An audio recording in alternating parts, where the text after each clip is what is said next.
3, 2, 1.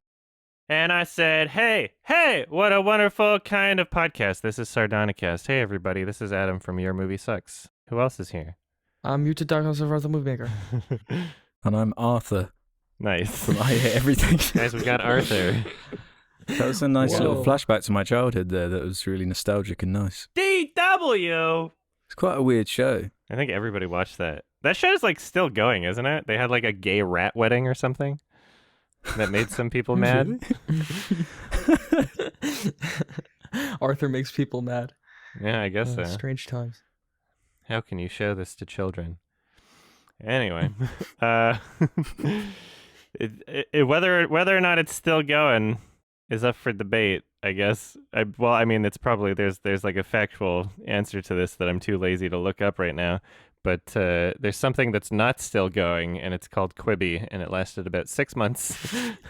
Oh, what is Quibi? Yeah. We talked about it briefly in a previous episode. It's like a streaming service that tried to compete, and it had $2 billion of investments, and it launched 6 months ago.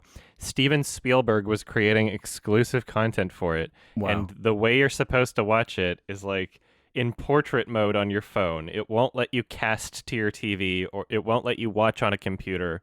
And it was just like, okay, this appeals to who? So that was the only option. Who does this appeal to? Oh, yeah, and every single bit of content's supposed to be like under 4 minutes or some bullshit.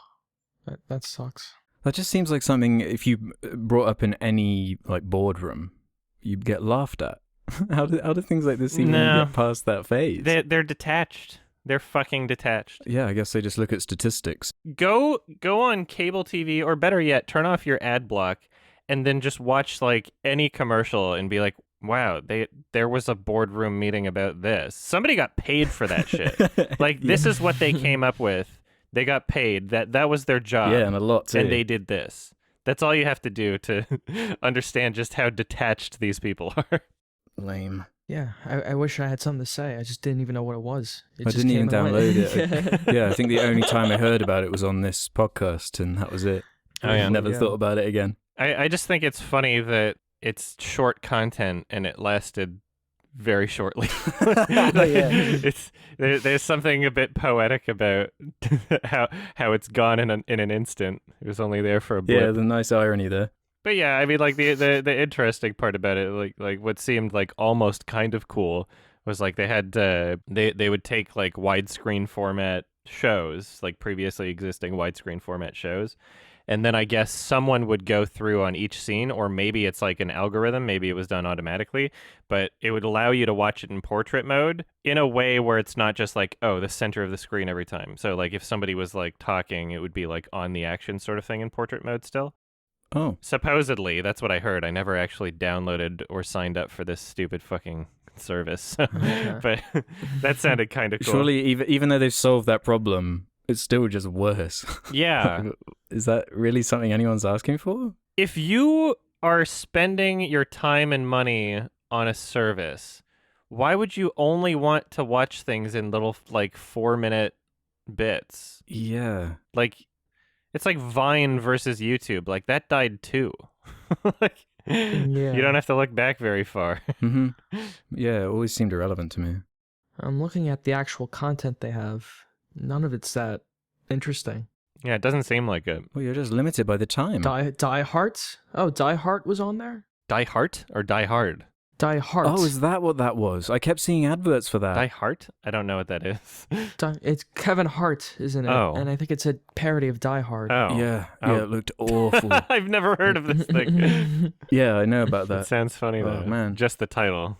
Nothing about it sounds funny. Yeah, it's not intentionally funny though. Here's a question. Is there any streaming service that has literally nothing worthwhile on their entire platform? Oh, that's a good question. I'm going to have to see a list of them all. There's so many now. Apple's really close to that. Yeah. No, that is... Yeah. But they just got the rights to Wolfwalkers, which was awesome. Yeah, you're right. So, every episode's about 10 minutes. So it's Kevin Hart, John Travolta, Natalie Emmanuel. Yeah. They should have put Arthur on there. Yeah. By the way, that's still going. That's still going. It's still going. Okay. 23 seasons, and I think the last one was like last year. I'm shocked. I wonder if their animation style is still the same. Quibi should have picked that up. Oh well. Yeah. Let's pick up any. How do you like? What did they spend $2 billion on? They had nothing. $2 billion. A bunch of crap. Just like the content. Could you imagine getting picked up? Like you're an aspiring filmmaker or a filmmaker, and you get a deal with Quibi, and your show only lasts on this service for like a couple months, and then after that point, like you can't even post it anywhere because they own the rights to it, and their service is dead, and nobody can watch it. It's just a disaster. It's the problem with these like tech, like everyone trying to find the new thing that's going to catch on. Most people can't do it, obviously, because they're just copying ideas, and then you just wind up with billion losses like this. Sorry, Jeffrey Katzenberg. Sorry. Yeah, we're going to lose sleep over that one for you, mate. I'll lose just a little bit of sleep. So we all saw a new film from streaming service provider Amazon Prime Video, called Borat Subsequent Moviefilm. Borat the original 2. title was much longer, but I think they just decided to go with another one. Yeah, it's ridiculous. Yeah. What do you think? Well, did you see the first Borat? Yeah, I've seen and loved the first Borat and also Bruno, and I actually wound up rewatching them. Not before this, but watching Borat 2 made me feel like I wanted to watch those again, so I did. Borat 1 is amazing. It's very funny. Yeah, it's definitely his best movie, I think. Is where that kind of idea was. Disagree. Really? What's your favorite? I think Bruno's the best one. And I even just reaffirmed after watching them both recently again. Yeah, I was thinking about that watching this, just how the original Borat would be now. Because I was finding some of the jokes a bit sort of, I don't know, passé now. Oh, yeah? Yeah. Like what? I enjoyed the movie. I didn't dislike it. Just the kind of the more scripted stuff. There were some more kind of groan-worthy lines for me. Oh yeah. Yeah, it reminded me of some of his more recent movies that he's been a part of, like The Dictator and Grimsby a little bit, where you know, it's a lot of like shock humor and gross out stuff, which is all part of the character and everything. But I just find it a bit repetitive after a while, especially with the first movie, and I think it works best there. But any minor frustration I had though is like, I think just the structure and commitment to this project is commendable. Like the approach and the way he like stays in characters for days on end just to try and get these clips of these people to show their true colors. I was sat there like getting kind of frustrated, not even like acknowledging how intentional it kind of is with the way you almost can't tell what is real, what is scripted, and what isn't at points. And yeah, that is kind of the whole point. It's like, look at the absurdity of all this. This is reality, all of this, and this absurd character is somehow being justified by these everyday people. Yeah. And I'm just there like, how does anyone let their face show up in these? Like, what's the legal standard for that? My assumption is like with the Borat ones, they basically what I assume is like that they have people in character even if they're behind the camera.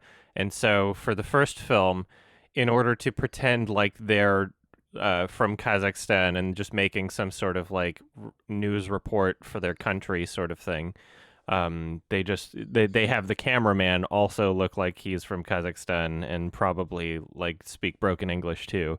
Like maybe they got the larger sidekick man behind the camera at points or something. Anyway, yeah, they just get them to sign a release under the guise that the implication is that it's not like an American studio film that's going to be shown in theaters. I mean, yeah, but I mean, like technically, they don't have to mention, like it's in the print. All it says is like the title of the movie on the release form, right? Yeah, exactly. It doesn't have to say like it could say on the release form for worldwide use, and they would still just assume that it's just going to be shown in Kazakhstan or whatever. Yeah. He must have just a ridiculous legal team. Oh yeah, that like they've been sued multiple times over like all of the movies that they've made. So I'm assuming it'll be no different for this one. Yeah, that was all in the headlines, wasn't it? He was like arrested 100+ times and all that. Mm-hmm. Yeah, people got mad that they were in the movie. I think the frat boy, the guys in the RV. Yeah, the RV dudes. I think they tried to sue. They were not portrayed very positively. But I mean, it's like that. It was just them doing it at the same time. It's just so funny. Yeah. It's such a nice like slice of life sort of thing. At the end of the day, this is what the movies are about. Is about American people, right? And some people might not have understood that as clearly about the first Borat movie, but that's really what it is about.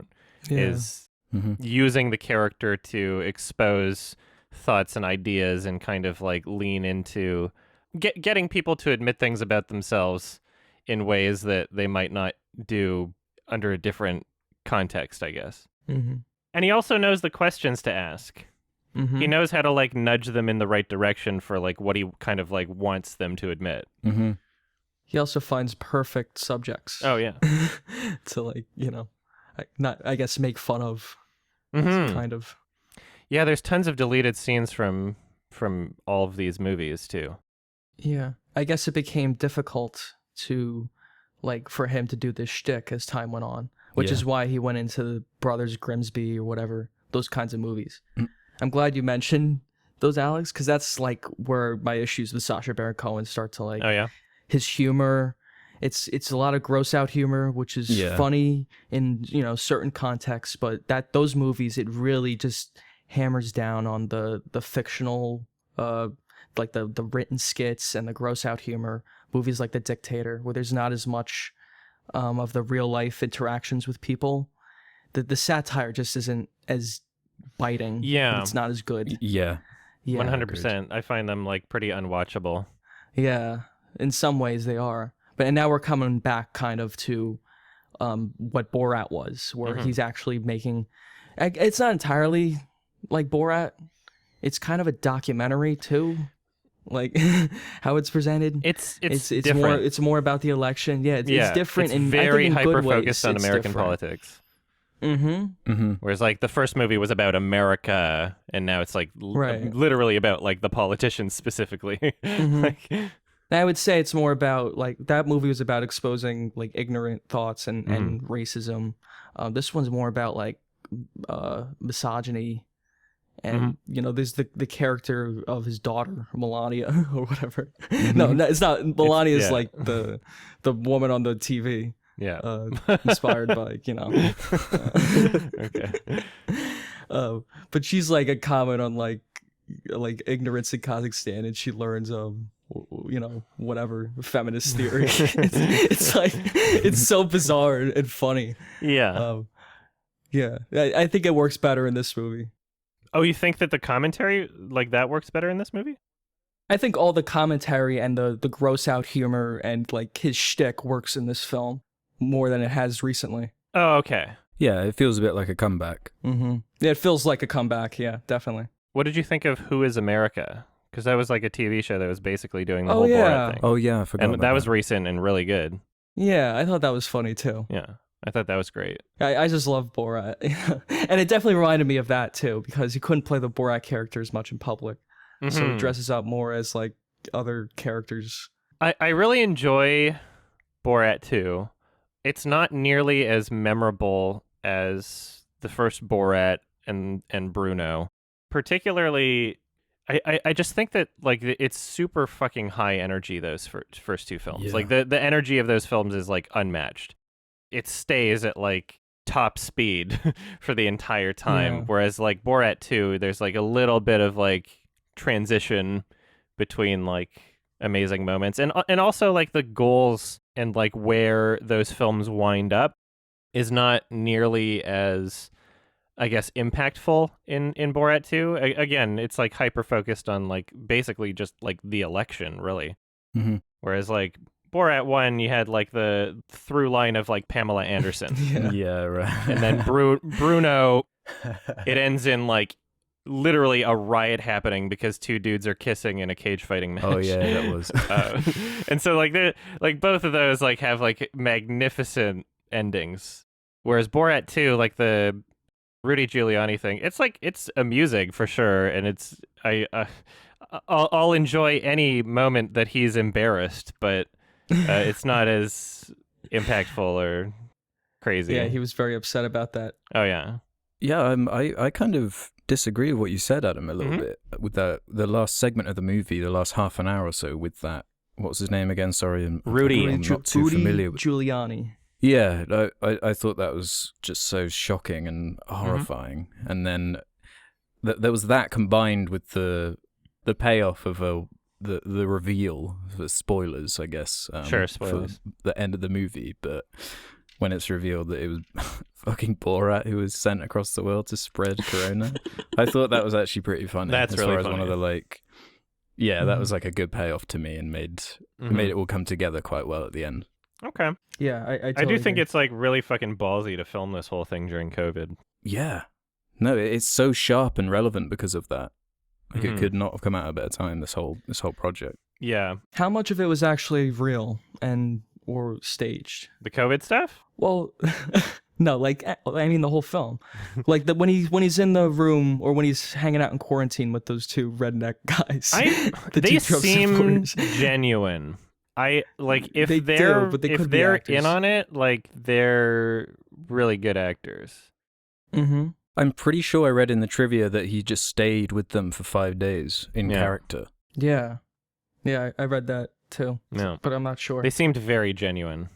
Mm-hmm. So I'm Yeah, willing they to did. believe that. Seemed too earnest. And even though they do follow him to the rally or whatever, like that doesn't necessarily mean that they're in on the whole thing, right? Like that they're in on the character, or that they're literally all he has to do is just stay in character and say, "Okay, we're gonna go to this rally. Yeah. Come with us," right? So it doesn't. Mm-hmm. Yeah, there's more happening behind the scenes than just on film. The rally scene, the rally scene was hysterical. Oh, I too. loved that, and I saw that on YouTube like months ago because someone was there with like just recording on their phone, and it was posted as like Sacha Baron Cohen trolling Republican rally, and like we didn't know it was gonna be Borat too, like because the character's like a redneck. I thought it was gonna be more Who Is America content. Right, Yeah, that was a great scene. I loved that so much. Chop 'em up like the Saudis do. Yeah, the Wuhan flu. Inject him with the Wuhan flu. Obama, what we gonna do? So funny. But the Mike Pence scene, he had to hide in the restroom dressed like that for like a few hours, waiting for Mike Pence to show up on stage. And then come out. He's committed, man. Oh yeah. Somebody It's took a picture of crazy. the KKK outfit at that thing too. Oh yeah, when he shows up at first, he's wearing It's so a Klan funny. outfit. Because like it's so different now making one of these types of films, because even in the moments that like he's not recognized as Sacha Baron Cohen, people are just posting these things on social media, and then you come to find out later, oh, it was Sacha Baron Cohen just doing shit for Borat. Just running around in a Klan outfit. So it's so weird. Like in 2005 when he filmed the first Borat movie or whatever, like he could just do shit without it blowing up and appearing everywhere. One thing I wasn't expecting as much was the inclusion of the babysitter character and the more kind of hopeful and optimistic side of it. Correct me if I'm wrong, but I don't really remember that kind of stuff in the original Borat or Bruno as much. There was they had there was a prostitute that he invited to the dinner thing, and that kind of turned into like a almost love story sort of thing. And she was like the only one that pronounced his name right. And then at the end of the movie, when he realizes he doesn't want Pamela Anderson because she's a slut, he goes back to her, and it's like this nice little like wrapped up happy ending, brings her to Kazakhstan sort of thing. So there's that. She was definitely in on it in Borat 1. I have no idea about Borat 2 for if we're going to compare those characters, I guess. Mm-hmm. Let's go back to the Giuliani scene. Yeah. Oh my god. He Is it tweeted really about that it. easy? Yeah, God, it's just it effortless. is that easy. So he said the scene was a total fabrication, and that he was simply tucking in his shirt after taking off recording equipment, and no time before, during, or after the interview this is what he said. Was I ever inappropriate? If Sacha Baron Cohen implies otherwise, he is a stone cold liar. But he's talking about the tucking in the shirt part, but what about like the rest of the interview when he's like touching her? Like it's like very bizarre. Like the whole time he's smiling. I mean, like laughing at everything she's saying. Ha ha ha. Like this bizarre shit is going on and he's not leaving the room. He's not even the least bit suspicious. He's just like sitting there like, oh yeah. He is at the very least a gigantic idiot and kind of creepy. Mm-hmm. Anything beyond that, I have no idea. It's the implied like history of it though that makes me feel so sick about like scenes like that, and make it that so actually effective. Happens. Oh yeah, like, politicians and young journalists, that probably happens. I'm sure when that's ever happened. Yeah, it has. Try to like do these setup sort of things, like when they're thinking of like, okay, what can we get out of Rudy Giuliani, and they set this thing up where they pretend to flirt with him. I'm sure they're doing that based on their understanding or like hearing rumors or like other people's accounts of something, right? Mm-hmm. Yeah. You can't just like do that to anyone and it'll work. Yeah, there's a history of it. What was crazy is when I was rewatching Bruno, they had a joke about Kevin Spacey being gay. It was like, oh yeah, that was kind of like a fucking open secret, wasn't it? It was like him and like Tom Cruise and John Travolta at the same time. It is kind of funny how there are just these like open secrets. It's creepy and funny. Mm-hmm. People were calling out Harvey Weinstein before it was ever like official too. Yep. Yeah, Seth MacFarlane. Yeah, exactly. Yeah, a bunch of people. There's just apparently like these open secrets in Hollywood. All this shit happening. I guess not just Hollywood, but like in America, political environment. I guess that's the problem, isn't it? Just everyone knows all this stuff that's going on, and everyone's just sick of nothing changing in that way. Mm-hmm.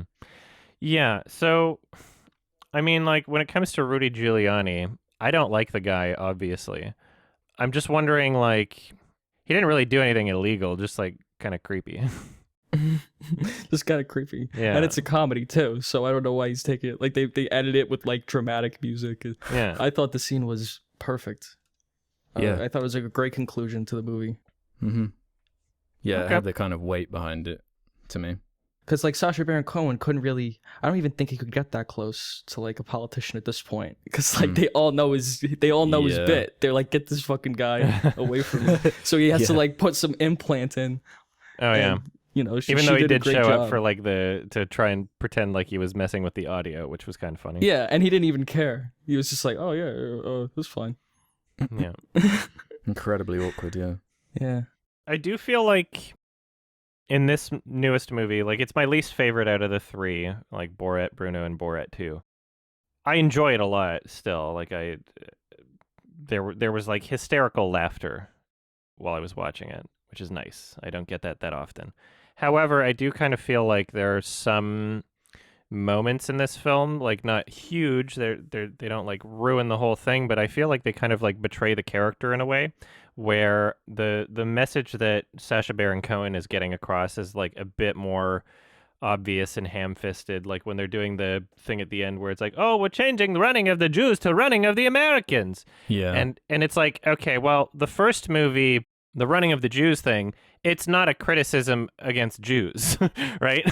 And now you're using that same joke as a criticism against Americans? Because it's obvious where he's coming from, but it kind of removes the satirical element and changes that into something where he's just like telling you straightforward how to feel rather than it being this like satire, right? And the satire is what makes it great. And so that I feel like that kind of like betrays the character in a way, just a bit. Yeah. Yeah. No, I would agree with that. Yeah, that's a good observation. It was a weird way to end it, but yeah, because how does the first movie end? It's a similar kind of scene with them going back and yeah, he meets like all his old friends again. Yeah, he brings like brings it was the a similar thing. to Kazakhstan, and they wave at the camera, and some good music plays.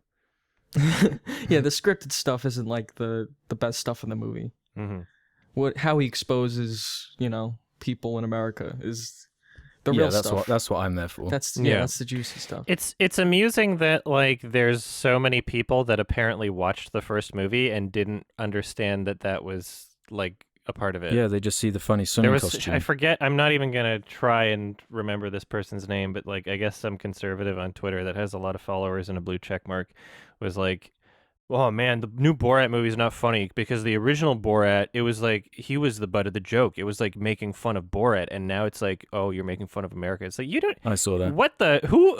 What planet are you on? It's always been about America, right? Yeah. But I guess it's like the first movie was done so satirically, like the satire was so good that even racists could enjoy the movie without thinking that they were being commented on. Yeah. Because they could watch this like funny foreign man in the lead role and be like, ha ha, he has an accent. And I guess that's what they got out of the movie without understanding any of the actual like intelligent satire happening in the film, which also explains why Bruno wasn't nearly as successful, because you know, it's a different context when it's like a flamboyantly gay man, like you wouldn't get the frat boys in the RV and letting him hitchhike with them. You know, they wouldn't be so friendly, like, oh, hey, tell us about, you know, that just wouldn't not happen. As quotable. They go like very nice. Oh yeah, they would never want to dress up as the flamboyantly gay man for Halloween. They don't want to imitate like a gay accent. Exactly, exactly. So much like insecurity. Yeah, exactly. That's not the kind of culture. Yeah. But the foreign man, yeah, you could do that. Exactly. There's even the stupid foreign man costume. That part was really funny. Oh, that was great. Like going to the costume department. I want to point out too, the trailer for this movie has like none of it's in the actual movie. What? The trailer clips are entirely different, which I appreciate that the trailer didn't spoil anything. Okay. For the most part, there's some things. That's good for a comedy. You know, like the Mike Pence bit, but like there's a lot of bits that they were just that weren't in the movie at all. Okay. Yeah. I guess they filmed a lot of shit. Yeah, they film a lot of footage. There was like literally on the Blu-ray for Bruno, the deleted scenes thing was like 40 minutes, and then extended scenes was like another 20 minutes. And then like Borat, there's a crap ton of deleted scenes too. And if I could recommend one, you should go up on YouTube after this is done and search up a Borat deleted scene supermarket or cheese. It's really fucking hilarious. Okay. Yeah. There's just some stuff they couldn't fit into the movie, and it's like obvious why. But so yeah, I do think Bruno's the best one. Like especially again after watching it recently. Okay. Just like the energy is so unmatched. Everything that happens in Bruno is like so fucking wild and absolutely insane. When he's got like Palestinian governors and like trying to make peace with like Israel by making them do like a fucking dance, and it's so funny. Like singing a song, and the baby scene. Oh my god! Like, I could just list off every scene. I'm not going to, but like it's an amazing movie. We've had time to let those age too. We'll see how this one ages. I think this is really biting satire right now. Yeah. Funny. It's kind of it's more like in a bubble in a way. It's not like as universal as the other two. It's very I don't know, it might be a little more tame than Borat in terms of like the jokes and the gross out stuff. Yeah, that naked fight scene was fucking awesome. Yeah, although the period during the ball. Oh, that was kind of funny. That was really funny. Yeah. But it was more like, I don't know. I appreciate that it just, went for it, like criticizing that group, and also making fun of them, but in a way that's like not too mean, or I don't know how to describe it. Like the whole when he's singing about the Wuhan flu, or whatever to them, like it was funny, and it wasn't like too like he was punching down at them too much either. Well, that's like. That scene is like perfect. The perfect encapsulation of like what we were talking about, is like exposing things about he just brings it America, out of them. right? Yeah, he's literally like sing along, and they gladly do it, right? Yeah, he barely has to do anything. I'm comparing that to like when Eric Andre went to like Alex Jones or whatever at this like some rally, and he's just like yelling at them, and they're all yelling at him. Yeah, and it's just like this just mean, like everyone's just fucking angry and like, but like Sacha Baron Cohen's not trying to be funny in that way. He's not trying to bring out that kind of reaction out of people. And it's funnier It's more clever. It's funny what he can get out of people. I would say like a good parallel to that scene is like the rodeo scene in the first Borat, where he's literally just like, "We support your war on terror," and everybody's like, "Yeah." Made George W. Bush drink the blood of every man, woman, and child in Iraq. Yay! Yeah. It's like the implication that you're supposed to cheer as well, right? Like there's something, there's a little bit of psychological play going on at the same time. Same with the song, right? Somebody's up on stage in an event, you're around a bunch of other people. You understand that like socially you're supposed to repeat what they say because that's like a part of the song. But then it's like, do you really understand the words that you're saying, sort of thing? Like, how far could he go with that? Like, he wouldn't be able to like get them to repeat back like trans rights or something, right? So like, there is a line somewhere. Right, yeah. Well, you got that guy to Sieg Heil. Hardcore. I mean, I think that guy wanted to Sieg Heil anyway. Yeah, exactly. That's how easy it is with some of these people. Yeah, some people. America's crazy, man. The world's crazy. A lot of different people. Yeah, it's true. Yeah. I suppose everyone needs a good laugh right before the election. Yeah, right before the apocalypse. Yeah, this movie might be irrelevant in a month. Yeah, because we'll all be, we'll all blow up. We'll all be dead. We'll all be irrelevant. Yeah, who knows? I should watch what I say, because apparently I predicted the pandemic in episode 2. Oh, no. Yeah, is this episode going to go out before the election? Or is it going to already be doomsday? I think it might just be before it, right? It's going to be before it, I think. Okay. Yeah, it's before it. We were talking about like celebrities who got, or like Hollywood people who got exposed or whatever. Hannibal Buress made jokes about like Bill Cosby, and that kind of reignited. Oh yeah. People looking into him and you know his past. Mm-hmm. Yeah, exactly. Mm-hmm. It's crazy. It's so weird. Crazy shit. Yeah, it's surreal.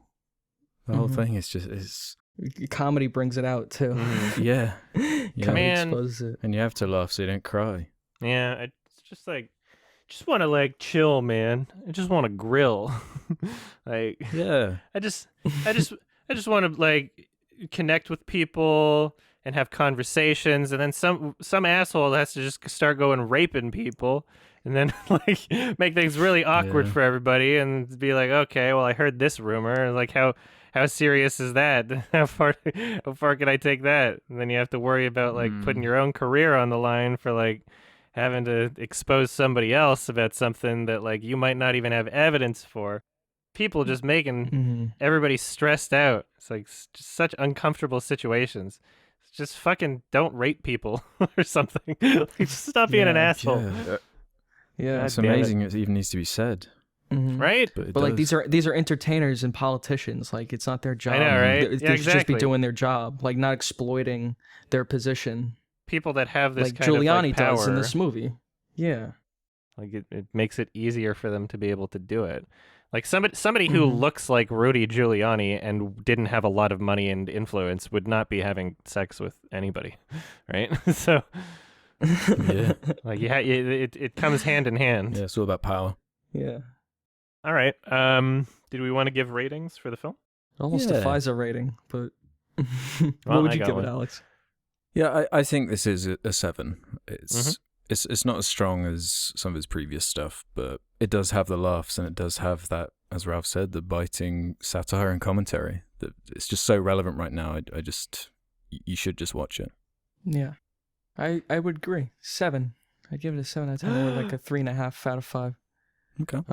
Not as good as the Force Borat, but I think it's relevant to now. Like, it's definitely a movie for the times, and it's very funny. I've got a good omen for you because I'm also a 7. So we're 777. Wow. Well, on a great good fun movie. Yeah, you did it. We're getting into heaven. Speaking of American politics and people getting angry at things, there's a little there was an article written by somebody that we've mentioned before named Armond White. There he is. His entire world is shattered. he's very, very sad because Zack Snyder tweeted out a video in support of Joe Biden. So he wrote a fucking article on nationalreview.com, and he's like, you can like basically hear the tears in like through his computer as he types it. He's shattered. And what's so funny about it is the idea that he's pretending like, oh no, it's not like which political side. It's like you just can't make anything political. You can't make movies political. It's like, dude, you've been doing that your entire fucking career. Like, you get mad at movies because of your politics. Like, your entire rating system is based on your politics alone, and you ignore every single other thing about it. You ignore everything about the film other than the politics. And that's like literally how you rate your movies. And now Zack Snyder is like, oh, he's getting support for Joe Biden. You can't make things political. Fuck off. Yeah, I think this. Well, I wouldn't call Zack Snyder a visionary. I just enjoy his language. Yeah. I was going to say that. Just the language he chose to use in this article, saying things like, it's actually so cringy. The hashtag Release the Snyder Cut movement took a gut punch this weekend when director Zack Snyder tweeted his endorsement of a pre-election video featuring a major political party candidate. It's just so not news.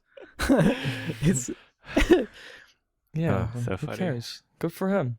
My complaint is not with Snyder's stating his entitled political opinion, but with how it causes distrust and disrupts the cultural impact of a great epic. Oh my god. What's he talking about? He's upset because this like hurts the Snyder Cut or something is what he's saying. He's like, I don't think I'll be able to watch it the same knowing that he made a tweet saying to vote for Joe Biden. I was going to watch it in perfect atmosphere. Like, he can't get hard anymore watching the fucking Snyder Cut. He was so excited and now it's ruined. Yeah, it's a bizarre article. It shouldn't affect the quality of the movie. I don't think it will. I think you can still enjoy the Snyder Cut, regardless of like Zack Snyder's, regardless of who Zack Snyder votes for. I think you can still enjoy his movies. It's just such a non-issue. I don't know if he'll be able to because his entire rating system is based off politics. I think maybe he's enjoyed Zack Snyder because he thought he was like Republican or something. Maybe that's like why he loves Zack Snyder. Now it's like shattered. I don't think he'll be able to recover.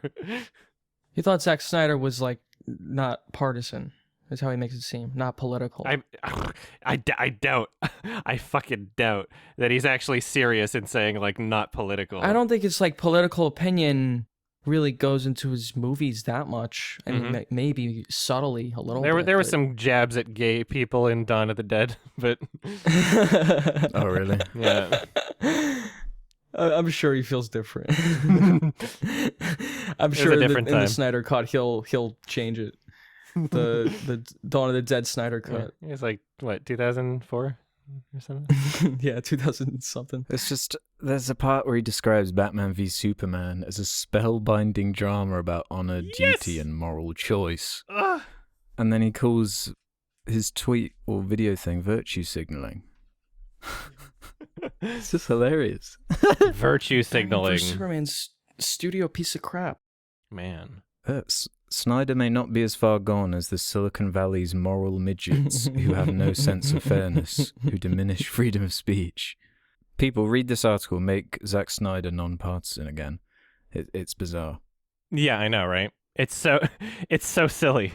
But is he not just doing this to get attention and to piss people off? I don't know. This is the question you have to ask yourself constantly with Armond White. Is he stupid or an asshole? And you can never really know. And there's like a lot of types like this where I think that they disguise all of their perspectives behind this like veneer of like, okay, I'm gonna express these opinions in a way where it can, if I'm challenged in any way, I can say I was kidding the whole time. But if I'm not challenged, then I can pretend like it was serious, right? Mm-hmm. So this like almost kind of like irony to it where you can just say, I'm a fucking troll, I guess, or something. Like, you never know. There's some people where it's, like, impossible to fucking tell. And it's, like, part of their self-defense mechanisms. Yeah, we're talking about him as the thing. Keeps him in the public's, like, mind eye, you know? These bizarre ridiculous. Because you read that one about Robert De Niro, didn't you, Ralph? Mm-hmm. There's another one. There's another one. Heroes debunked. Robert De Niro and what is it? Baldwin and De Niro disgraced in Detroit political films. I don't know. It's so funny. Because, yeah, I mean, like, Robert De Niro has been, like, voicing Democratic support on his, like, Twitter for a while now, right? But this is the fucking thing. Is like, you will never find Armond White say this about somebody supporting anything Republican. Like, it's not about whether or not it's political. It's very clearly not like, oh, yeah, this is political. It's like, this is political in a way that I don't like, which is his entire reviewing career. That's the most embarrassing part. That's how children observe the world and behave. You know? It's almost like he has the mind of a child. Very suspicious. Oh, Armond. Well, that's your Snyder Cut movement. That's part of it. I always thought highly of it, you know. So I'm glad I read that. I'm just not even going to watch it anymore. Thanks. I'm totally going to watch it. And it'll be contaminated with Zack Snyder's political opinions. It's going to end with saying, vote Biden. Yeah, like after the election. Like Biden 2024. Yeah. Biden 2020. Yeah.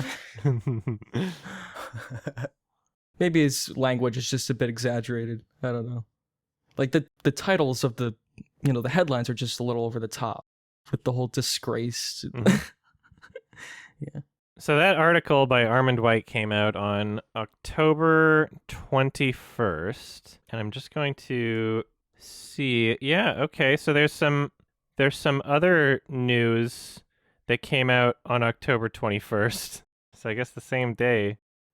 Jared Leto's back in the Snyder Cut to play Joker. Yeah. So maybe Armond will change his mind and be like, "Mwah, this is what I wanted," and he'll be able to get hard again and jerk off to Snyder Cut. What does this mean? What? I am so fascinated by this project because it's not even a movie anymore, is it? It's like a mini-series thing. Yeah, it's like a 4-episode HBO thing. It's everything in the kitchen sink. Just throw it all in. But how weird is that for DC? They've released Joker in this time, a new Joker, a new actor. This is and true. now they've gone back and gotten Jared Leto, a memed performance. Yeah. To be in a meme movie. I mean, if it's the Snyder Cut, then Snyder has to be the one making the decisions, right? So, you gotta just let him. He wasn't in the other cut at all, though. He wasn't in the original Justice I know, League. so it's not even a cut. Bit. It's not even like a director's cut or anything. He's just redoing it. He's just remaking it. Is there going to be any of the same footage? Is the real question. No, it just seems like they just added him in. Why does he keep getting chances? He had Man of Steel. He had BVS. He had Justice. Why is Jared Leto getting a chance too? Yeah, who knows? Because they're spending more money. Because the whole story around Justice League was how just behind the scenes, the whole production was just a disaster, and they were spending hand over fist money and couldn't make it back. And now they're spending more on it. Because I guess it was a trending hashtag. That's what it says. Snyder Cut.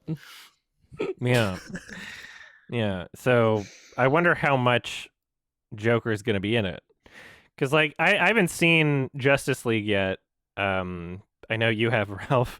In what way could they possibly inject Jared Leto's Joker into the story? Like, would they have to just create like a new storyline for like a there's B no plot? Harley Quinn. Yeah, there's none of that. So it would have to be something with Batman, like toward the beginning. Yeah, because like at the beginning, Batman's like in Gotham, like investigating like whatever the hell the villain is, like the whatever Doomsday. It's like a big guy. I forgot his name. Yeah, the big Shrek thing. Yeah, the Steppenwolf. That's right. Oh, that's one. Yeah, it's called Steppenwolf, who's got redesigned for this one. But it would have to be like toward the beginning, because like at the end they're fighting like gods and like a bunch of demons in like Russia. Like I don't know where you put Joker into that. Was he even mentioned in the movie? I remember Joker kind of being referenced in, I think it was BVS, where he's like looking at Robin's old costume or something. Yeah, it's covered in like Joker. It's a little bit of BVS. Stuff. And then Suicide Squad. That would make more sense if you wanted to do a Suicide Squad cut. Yeah, Snyder cut of Which is Suicide Joker. Squad. That would be so funny. Jesus Snyder cut Christ. of James Gunn's The Suicide Squad. It would be an Ayer cut. But David Ayer has said for a while that there's some cut of Suicide Squad that's good. That I Zack don't know. Snyder I obviously don't know has if I it agree with somewhere. that. Yeah, It's so- Zack Snyder who has the cut, clearly. There's a lot of footage of Jared Leto and what's Margot Robbie in Oh yeah, character maybe there's like for extra Suicide footage Squad. from Suicide Squad that they'll throw into Justice League. They won't They'll even just film throw any it new in. shit. Yeah, it might be that Because he got cut I don't out. know. Apparently, he was supposed to be in Yeah, like a the lot of movie so stuff. much more. But That's what I thought they were doing, but to make it part of Justice League doesn't make sense because Joker's not in it. He's just not in it. you got at the all. footage. I'm just really Might as sorry. well get some use out of it. Make it work. I'm just curious on the freedom they're going to give Jared, because he seemed to have quite a lot of freedom on that first Suicide Squad movie. I don't know if they're going to reel him back a little bit or, tone down his laugh and all the kind of wackiness that came with it. Maybe his design. Maybe it'll be an entirely new interpretation of Joker, but with the same actor. Yeah, but his look is iconic, though.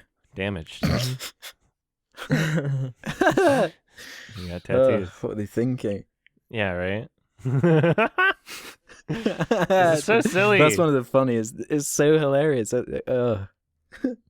It was the best part of Suicide Squad because it was funny By far. and the rest was boring. So this might be a good thing. You never know. It might be. Yeah, I don't know We'll see.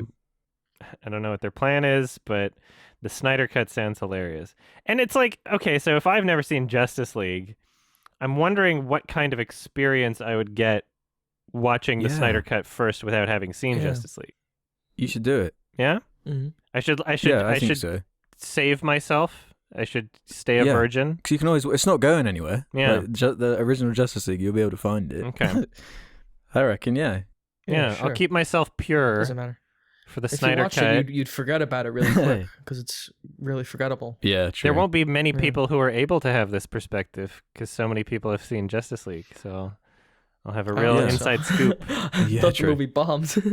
I mean, anybody who's willing to see the Snyder cut has probably Yeah. seen Justice League, is what I'm saying. That's true. That's Yeah. definitely true. If you can make it to the end, though, Adam, of that original cut, I would actually probably be shocked, to be honest, Oh, yeah? based on your taste. Mhm. Yeah, Okay. it's so boring and forgettable, as Ralph said. Oh, that's unfortunate.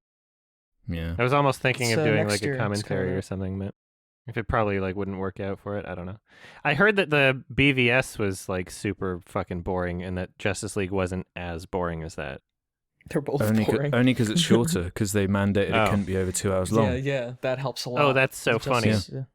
Yeah. Mhm, I guess that's like the first thing that they told Zack Snyder. mhm. They told Joss Whedon. Because remember with Justice League, they were showing like clips of it like such a long time before it came out, and they were like focus testing it just to the nth degree. Yeah, So a it lot of just came focus out as- testing, and then Joss Whedon directed all that shit. Yeah. He directed the second half of the movie, basically. Yeah. Uh, did all He the got the color blame. correction. Yeah. Yeah. There was a good movie somewhere. It says directed by Zack Snyder in the movie. There's no Joss Whedon. Oh man. And Joss Whedon's like pretty fucking openly liberal too. Imagine how Armond White feels about like the first cut. He's like a fucking yeah. liberal came in and ruined Justice League. Oh, what's going through his head? Man, that's awesome. What a silly project. Out of everything that could possibly get made, like They should just film make a new wise. movie. Yeah. Right. Yeah, and it's coming out like October 2021, I think. Wow. It's just so long. That But far. it's like it's such a the movie's cutthroat done, industry. isn't it? Apparently Yeah. they're just redoing everything. What are they doing? I don't Like, know what's what going they're on? doing. But like, what is it about Zacky Boy? Why does it have to be Zack? Like, what the fuck did they just release? What's that trailer? Is the movie not done? Those are just the shots they worked on? It has to be Zack because the people that want the Snyder cut are the people that think that Batman versus Superman was a good movie. And that like the only reason that people don't like it is because of some conspiracy by Marvel to like I guess rig Rotten Tomatoes and like inject people with gay frog juice or something to make them not like the movie. Like I don't fucking know. Yeah, It's like they have their excuses, right? So you're like Justice League would have been good if it was Zack Snyder. There was a good movie somewhere. It's not our They're just fault. putting an awful lot of faith in him. That's I know, the right? confusing part. It's just, it seems like a disaster waiting to happen. But also, you know what? I think people give a lot more credit for episodic series. So maybe just that alone of it being like an HBO episodic thing, maybe that alone will make people feel more positively towards it in a way that they wouldn't if it was just a single film. Yeah, nothing had any development. Even if anything gets expanded on, if there's like a couple complete arcs, that's an improvement. It looked like a TV show, so that would help. Yeah. Yeah. You just watch it on TV. It is funny that he gets to like learn from the mistakes of Justice League and pretend like, oh no, I wasn't gonna do anything like that. Just pretend. Yeah. This is my cut of it. Yeah. It's so drastically different. It's gonna be so drastically different. It's like all of people's like biggest issues with it were like his ideas, but he just pretends otherwise. Like, no. Yeah. See, I was gonna do this the whole time. He wanted Jared Leto in it the whole time. I mean, I don't know.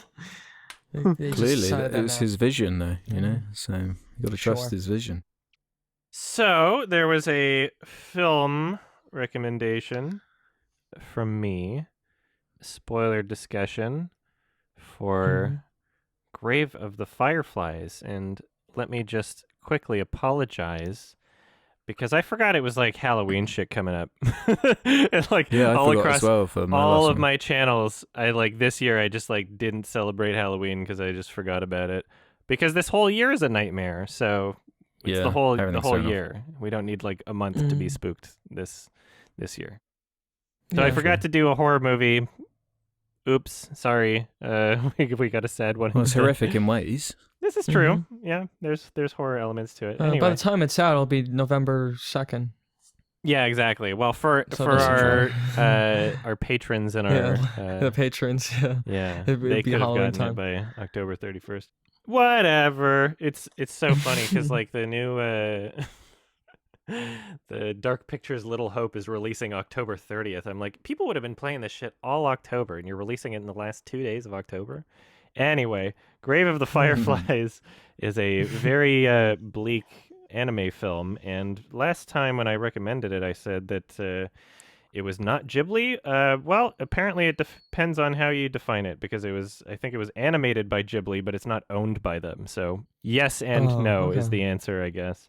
Great animation, regardless, and it's around World War II. There's a young boy character taking care of his sister, and there's a lot of sadness and death and destruction and conflict that arises their way in their town of, I think it was Kobe.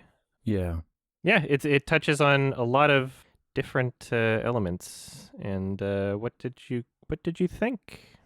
I thought it was great. Thought it was really great. Very powerful. Really well animated. Very sad. It didn't make me cry, but it was very sad. And yeah, it's a very it's a very emotional movie. Obviously about real life dark subject matter. And it's a great anti-war film. Great about like family sacrifice.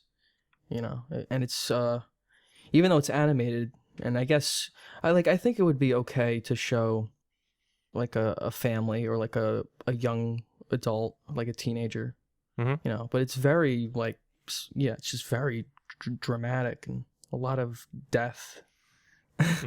And it's a very sad movie.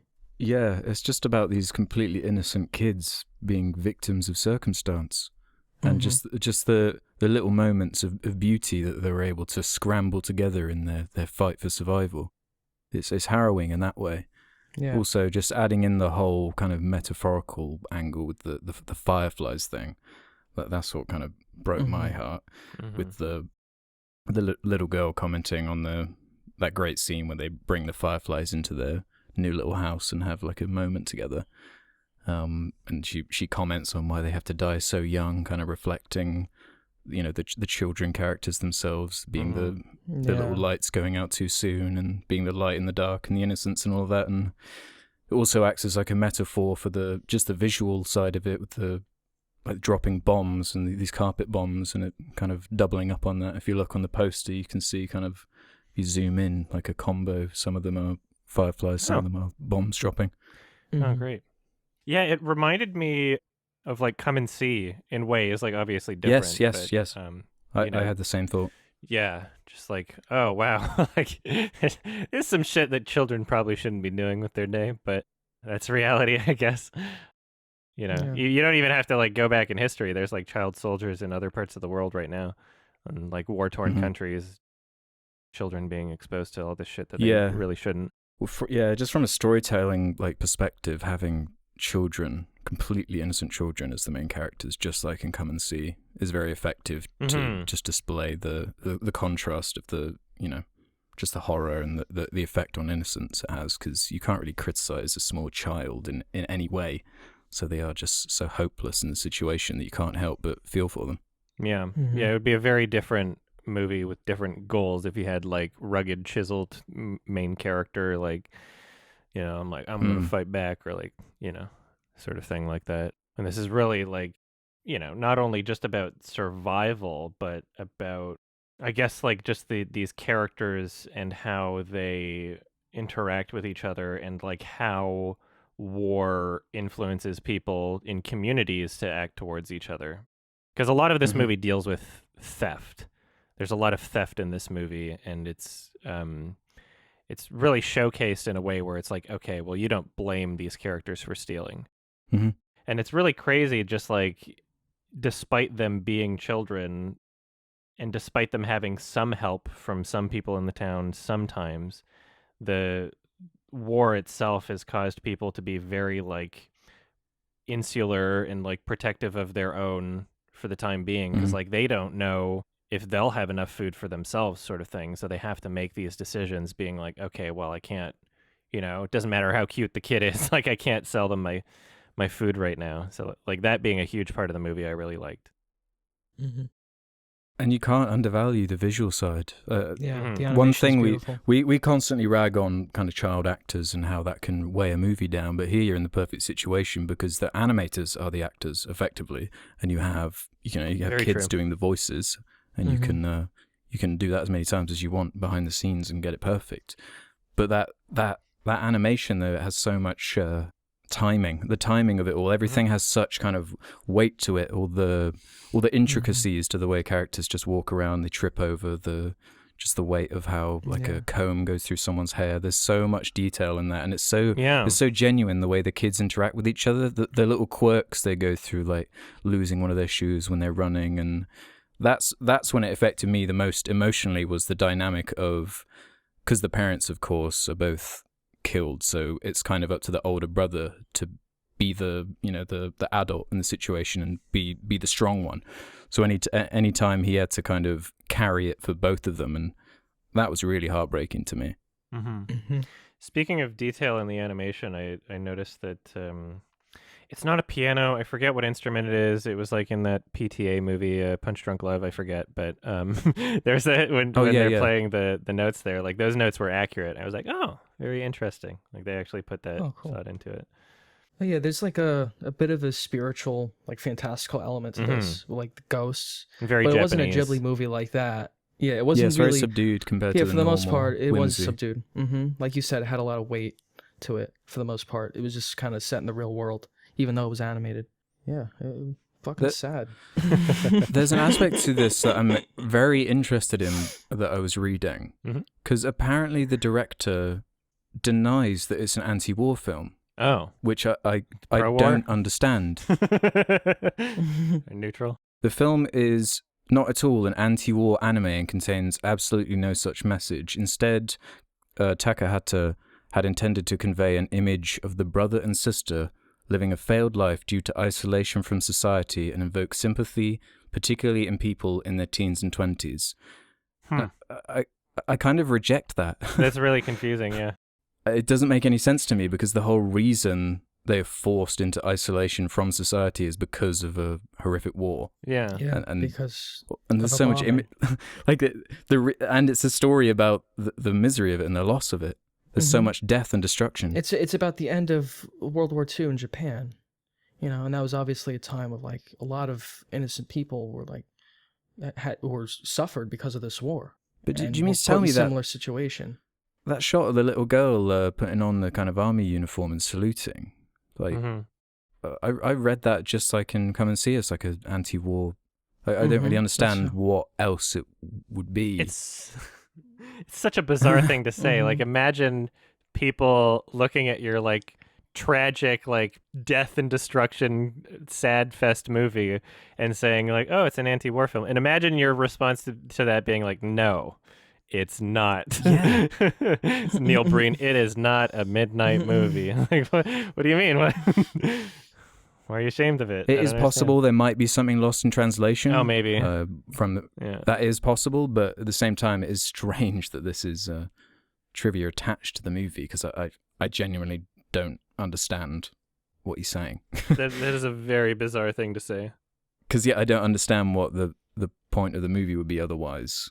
You know, it's exploring the horrors of war, and all the best war movies tend to do that, and I felt this was no different to, Yeah, that's exactly how I felt. He said there's like no anti-war imagery. I'm like the plane dropping bombs on the, like, that was pretty anti-war imagery. Like, Yeah, what about the like children seeing dead bodies on the beach and their parents dying and them being forced to starve and get ill? Like, I'm very confused by that. Maybe if they didn't turn into ghosts, then it would be an anti-war movie. But since they turn into ghosts, they're like, well, I guess it worked out pretty cool. It's fun. Speaking of the ghost element, I mean, like, I've only ever seen the movie once now, but correct me if I'm wrong, Alex, but like there are parts of the movie where we see their ghost selves again. So like what the entire movie is basically like a memory, kind of, I think. Is that like... Yeah, it kind of starts with them just establishing they're dead. Yeah. And the way they're able to play with that, and it doesn't rob anything away from the emotion of it, I think is very effective. But yeah, the ghost angle is... I like that. Just a dash of whimsy. Yeah. Just to start it and finish it. I was hoping that they would reincorporate the opening at the end. I think that the opening scene is impactful enough that I don't think it would be lessened by them showing it again, which is a weird thing to say. It probably said a lot of things, made criticisms that completely contradict that in other movies, but it's... You're not a fan of that opening, the closing shot of them looking over the city? I loved the scene of him like starving to death, basically. I loved that so much that I was hoping for that to be more of like a punch to the gut in a conclusive way, not like an opening to the film sort of way. Because it made me go back and rewatch the first scene and then stop the movie, basically. So I did that to my own experience. I just watched the first part again. I was like, oh, that's great. And you get like all the details there too of just like, okay, like, yeah, it's her bones and ashes in the candy box or whatever, and there's a completely different context to it too when you like realize that like as the guy is throwing it, doing his baseball pitch wind up, it's like, oh man, it's like feels disrespectful even though he doesn't know what he's doing. And like, yeah, just like the context of like that full story that the main character had and then being looked at just by some random officer is like, oh, another one. You can tell in his eyes. He's like, just this, because of their environment, they cannot possibly empathize with each individual in the way that they might normally be able to. He's turned into kind of a statistic in a way. Like I loved that so much. And I think that the entire context of the movie helps that. And that's why I was kind of wishing for it to be at the end, not necessarily to repeat itself, but like to just be there with a new context rather than just the beginning of the movie, if that makes sense. Yeah, I guess it would be a challenge with it starting with him literally saying, I'm dying right now. I'm dead. Yeah. This is the moment I die. Yeah, it's weird. Like, I love the opening, but I don't know if I would love the movie any less if that opening wasn't there and they just did it at the end instead. I don't know. It's a really difficult thing. I have no idea what this other movie would be. I think it's quite a powerful opening. Oh, I thought it was super powerful. That's why I wanted to see it again. Yeah. I'm just being nitpicky, I guess. There's so many gut punches for me during the movie. Just so many little tender moments. It's just that animation. I think it's so beautiful. The water, especially, I thought was very impressive. That Mm-hmm. when he's like washing his face in that kind of broken pipe, and there's just so much detail to everything. It flows so well, and apparently, it was one of the first kind of animated movies to use brown line work as opposed to black. Okay. Kind of to give it more of a softer feel as a little bit of a challenge for the animators, because I think they were working on Grave of the Fireflies and Totoro at the same time. Or something, some kind of weird double bill thing. So everyone was like watching Totoro, and one's, you know, a cutesy little kid movie that's like loving I heard about that. carefree, but then go over to this movie and it's like quite the opposite. Yeah. But I have a lot of respect for it. Like, can you imagine like Pixar or DreamWorks working on a project like this? No, I never can't. would. But that's the thing, though, is like animation in Japan is it's not confined to just being seen as like a kid's thing. Like that's why this film can exist in Japan as an anime, is because like there are adult animes in plenty of different places. It's not out of the ordinary for anime to be a medium for adults. It's, you know, it's not constrained. I wish that was the case in Western, like America or anything. Yeah, it's sad, but Ghibli movies have the most delicious looking food in them. Always. Because food's obviously a huge part of the movie. Anime food. So they make it look as delicious as they can, yeah. I want to make rice balls now. Yeah, even those little like sweets that were getting stuck on the napkin were like, you could just tell immediately what it was from just the way they introduced little details like that. Because there isn't that much dialogue. It's a lot of very expressive, just using the frame to tell the story type stuff. When they're like shaking it out and there's like three of them stuck together in like a tiny little like broken piece, and like pouring water into it to drink. Yeah, like there's a lot of detail in it's there. It's really relatable. Of like how that would reasonably react in real life, you know, just like the physics of it, which is nice. I like that a lot because it gives an implication of like thought from the writers when they're storyboarding it and deciding like how to, you know, communicate everything in the scene. They're like, you can tell that they're there in their mind, like they're imagining this thing and thinking of like what these characters would do with it, and it adds a lot of like personality and relatability to these characters. It gives them a lot of life that they otherwise wouldn't have, to show them doing, not otherwise wouldn't have, like they would have no life, but like it helps express them in a way where we're not really thinking of them as characters, to have them doing these like tiny but like super realistic things that you just don't see in other movies. Weird little moments. Those little moments almost acted as a bit of a break from the misery. Make you feel like such elation when they're doing something so minor, just like getting a sweet out of their pocket with a tissue on it. Like that's a huge moment to these guys because of just the situation they're stuck in. Did you guys watch the subtitled one or the dub? Sub all the way. I watched sub. I watched the sub one. Okay. But some people might have watched the dub. I don't know. Yeah, some people. Maybe a review. I'm sure it's fine. I'm sure it's good. Ghibli movies tend to have all right dubs, actually. They're one of the few examples, actually, from memory. I remember Spirited Away having an all right one, and Howl's Moving Castle. Yeah. I mean, if the Japanese dub for fucking The Lion King is good, why don't you just watch that with English subtitles? Yeah. I just like the audio that was recorded from the original creators. The intent is there and is the same. The original director picked. Yeah, if the intent is completely different and somehow better with like a different dub, then I'll probably watch that for a different experience. But the likelihood of me discovering that is slim because I'll always just watch the original with subtitles. Yeah, and I would say specifically for this movie that you want to watch it in Japanese. The film takes place in Japan. It's a Japanese-oriented movie. I'll check out the Riccio dub later because you said that was funny, right? That was so like funny. For that context, then for sure, that sounds. That's like a fun. Comedy. Yeah, exactly. Over the top martial arts. I just can't get this thing out of my head with you saying at the beginning with the intro, and like just describing it in detail, and then it somehow not being an anti-war film. Like I just, Oh yeah, I'm really hung up on that. I I'm really hung don't. up on that. He's a real Armond It's White. like, We'll never. We'll yeah, never maybe understand someone that. can elaborate in the comments or something. But yeah, I'm a bit confused about that one. Yeah, there might be some more context or something. Yeah. Getting back to the animation, I really loved how the character design of the sister was portrayed as she was like starving to death. Her face Oh, was yeah. like sunken, and like her eyes were getting smaller too, which is kind of like Mhm. a trick in anime. You know, like they're cuter when they have bigger eyes.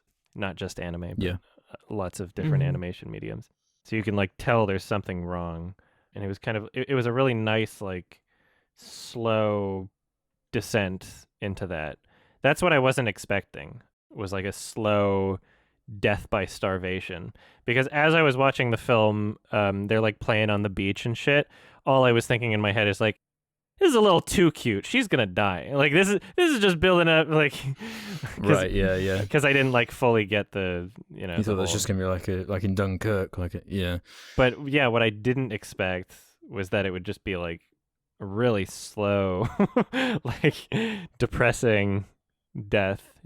I was expecting like, oh, she gets shot or something, you know. And it's like as you're watching her die too, it almost seems like, oh man, just get her the food. Like it almost seems like so preventable and so senseless, this loss, which is a word that can be Yeah. used to describe many war or anti-war films. Like the deaths of these characters just, didn't need to happen. It's so sad. Yeah. That is the point of the movie to me. Mhm. We're just carried by this. It's such a genuine relationship between those two characters. Just all the details in there. I'm repeating myself now, but it is really heartwarming and heartbreaking at the same time. Mhm. Yeah. What do you think of the aunt character? Aunt? I thought she was actually a really interesting character Mm-hmm. because apparently in the like the TV version, because this is based on a book, so it's been adapted a couple of times. But in the Oh, TV wow. version, it's from her perspective, from how it's someone who goes from being like a kind, caring person into the opposite. Mm-hmm. So I thought they managed to just about get that across with her, because again, it is just the nature of war and the circumstance of it, where you have no food, and she starts getting frustrated with them because she was kind of forced into her life, and it's no one's fault, but at the same time, like, they are just kids. It's a very complex situation handled really well, I think. Yeah, I've heard some criticisms that like her reaction towards them turning negative kind of like came out of nowhere. And I get that. I don't really feel like it is sudden for sure in terms of like how it's shown narratively, but with a passage of time happening regardless, that's being communicated, and B, I've known people in my life that will like keep something internally until they one day just like finally say, until they're like, oh, you haven't been helping around, blah blah blah blah blah. It's like, okay, well, you didn't know beforehand because they were thinking it and didn't tell you, sort of thing. So that's also like something that is totally fine with it. How it's And presented. what else is going to bring that out of you? Yeah. But a war, a world war, Mm-hmm. That doesn't really bother me. Yeah. I do like where it went. I had zero comprehension of what this movie would be, other than it's always on Reddit's made me cry list or whatever. Right, yeah. So yeah. I was impressed by it. I liked it a lot. Yeah, I do too. I don't have like a lot of criticisms with it, really. Like I don't. Yeah, I don't just either. thought, I thought the story was great, and it's a great And it's so anti-war brisk as well. film. Yeah. It is. It is a short film, and if not that it feels short, but I was just so immersed in what was going on. I didn't care about the length. I think with the fact that it's like a animated format, so regardless of whether or not it's like a Ghibli movie, I think that was making me expect that it would be more of like an adventure, not in tone, but like in terms of like, I guess, scale or like where these characters were. But I was surprised to find out like, oh yeah, this is basically a movie that just takes place in one location the entire time. Yeah. Mm-hmm.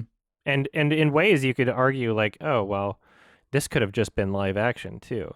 And that's partially true, but I think that it being animated does add a lot of value to it. And as Alex pointed out, I'd probably be really annoyed by a child performance if it was live action. Especially anyway. with how young that kid is. Oh yeah, she's only very, very young. And yeah, to show the child like literally starving to death. Yeah, that would be much. It's a 12A in the UK, which is surprising, but yeah, I don't think the rating's that high in Canada either. Let's see. Because there's a fair amount of death. Obviously, they don't hide away from that. I mean, the little girl finds the body on the beach. There's bodies everywhere, violence everywhere, death and destruction. They don't hold back from that, which I do appreciate. But it is just surprising to me that it is only a 12A, considering. Because would you show this to a 12-year-old? I don't know. I guess. Yeah, but that's the thing, though. Is like these content ratings aren't based off of like emotional experiences or like what someone might be thinking. There's no blood. It's literally just like the most gore, swear words. They had a PP on screen for 2 frames. It's a really childish way of looking at media, and that's unfortunately how these rating systems are. But yeah, it looks like PG in Canada, except for Quebec, which is G. Wow. Okay. Yeah. Okay. Right. And it's showing as like not rated in the US for some reason. I don't know why. It just got a DVD release. Yeah, DVD rating. There we go. TV 14 and TV PG for the DVD. Okay. Sounds right. Why is the TV airing was rated TV 14 and the DVD was TV PG?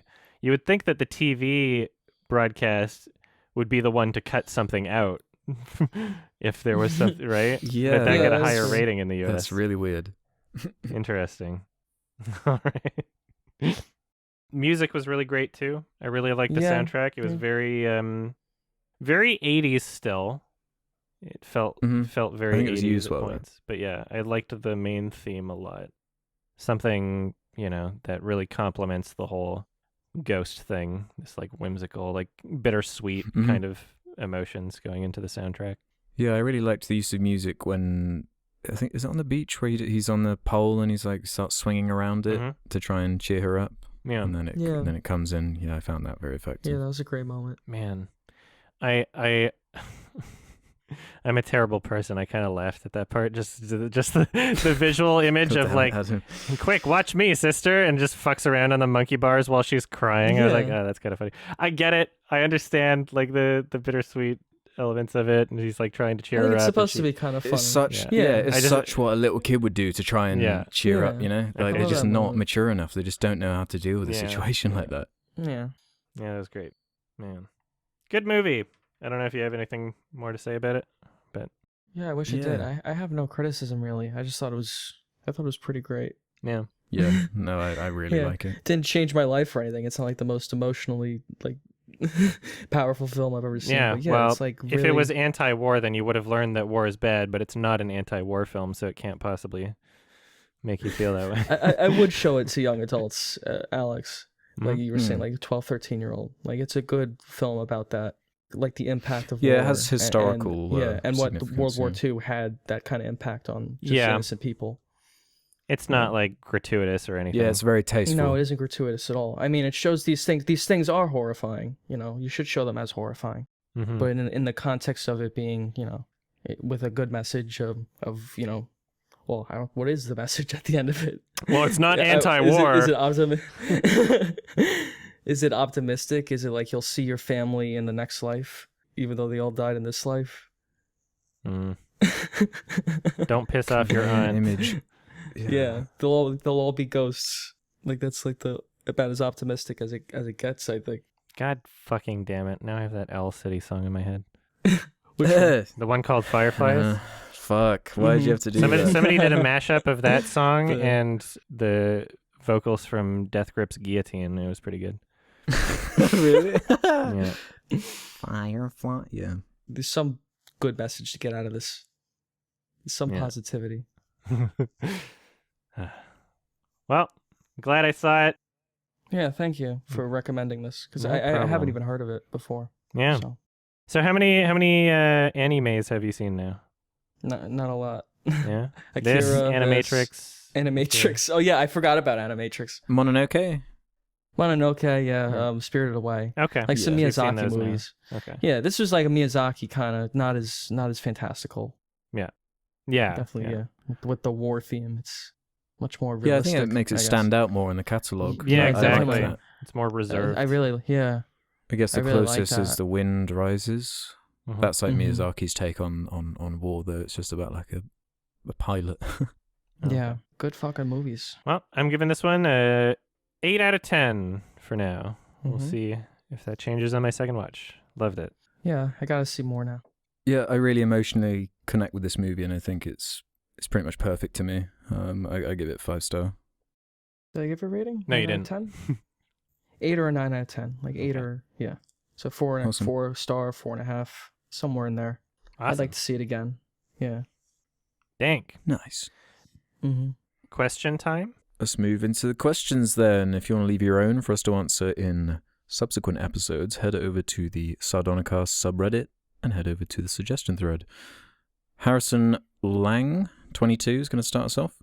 I have owned a movie store for a year now, so I'm curious, without a pandemic in mind. Do you guys still enjoy going to movie stores and picking out movies for your collection? If so, do you have a favourite store you go to a lot / try to support? Or for your convenience, have you guys just stuck with streaming or online purchases? Thanks. I loved Blockbuster back in the day, but they're all closed now. Most video places are closed now. I don't know if you guys have any around you. Yeah, there's some independent ones in Vancouver. Yeah, there's like one chain in the UK. Okay, yeah, there was like one independent one. I was in LA for a bit, and there was one around there. I'll try to find the name of it, but that was a really nice one. And it was for real cinephiles. They had like a big organized area of like every director, basically every film director, and like all their films cataloged, so you could see them in order. Yeah, it was great. They had like merchandise with like Sergio Leone on a bag that you could bring like food shopping, Cool. because you can't bring you have to use like your own bags there, Mhm. when you go food shopping now, you can't like use plastic bags at the store. So they have like food bags with like Hitchcock on it and whatever. It was great. Yeah. I'll try to find the name of the place. That's what you want. I find some of the chains can be quite like tacky when they're going for that kind of stuff, where it doesn't feel as genuine, and they're all really overpriced around here anyway. Mm-hmm. There was a fucking awesome chain called the Movie Studio back in the day. I doubt it exists anymore. And I don't know exactly where it was, but it was in Edmonton for sure, and there were a few different locations. And they would literally, like, if you asked them to order a DVD so that you could rent it, they would just order anything. So, like, they had an entire, like, alternative section. They had, like, literally the red versus blue DVDs and, like, the strong bad DVDs and shit. Like, so much crazy shit. Like, I found out about so much stuff just by browsing their movie store. There was like Wonder Chosen I probably wouldn't have watched if I hadn't seen the cover there. Like Hard Candy, I just looked at the cover there and I was like, oh, this is interesting. So many awesome movies. And I shit you not, despite this being like a chain store where anybody could like go in, they had a fucking hentai section. They literally had a hentai section, and they gave you free popcorn when you came in. You could literally just show up there and be like, I want some popcorn, and leave without even buying anything. They didn't give a shit. Oh, that was an awesome place. And it was so huge, too. It was like they had fucking everything. And so what I would do is I would just like look at a bunch of new releases and a bunch of titles and decide what I want to watch, and sometimes rent things. And, if I couldn't afford it, I'd look at the cover and then go back home and torrent it or whatever. But yeah, it was awesome. And now there's like, there's a couple independent places. There's like Black Dog Video in Vancouver. There's The Lobby in Edmonton, which is my hometown. The Lobby is like run by a guy that really, really loves horror movies and just constantly has them playing. So there's like a little couch and like a TV that's constantly playing like slasher gore horror movies. And it shares a building, not the same room, but it shares a building with a children's daycare. So if you like make the wrong turn, it's like little children or death and gore and destruction. It's pretty good. I haven't been to one recently. Yeah, I haven't been recently, but I guess streaming has kind of fulfilled that same role. You kind of browse on Netflix now instead of browsing It's not the on same. the shelves of a store. Yeah, It's not. No, I agree. It's not the same. It's not. but I guess that is just what's taken the place. Mm-hmm. Yeah. It sucks because a good movie poster that's like eye-catching and clever, that's like an art form. But now the thumbnails on Netflix, like they change every other day. It's not really the same thing and anymore. it's like curated for you in a way. Yeah, it's like different than just, you won't find something so out of your element the same. Mm-hmm. Yeah, browsing a video store. Yeah. And having like a box in your hand. Yeah. Yeah. But I haven't been in a long time for a lot of reasons. Yeah. There's none around. The COVID and all that shit. It's easier just to order a movie. Like, I still like the Blu-ray. I still rather own a physical copy, but I just order the movie, to bring it to my apartment. The convenience like, just bring it aspect has really killed it for me because right. I don't want to rent something. I don't want to pay money to not own it. And if I do want to buy it, I don't want to leave the house to buy it. So, oops, no. Sorry. No, I'm right there with you. Sorry, everybody. Killing the industry. I can get so many Blu-rays for cheap, too. Like $10. Yeah. Like, why would I pay for a service? I could just buy the Blu-ray, have it shipped here, Amazon one day later, and then that's it. I own it forever. Mm-hmm. It's just like, it's an outdated thing. Yeah, I guess it's a niche at this point. Yeah. They're not really providing a better service in any way.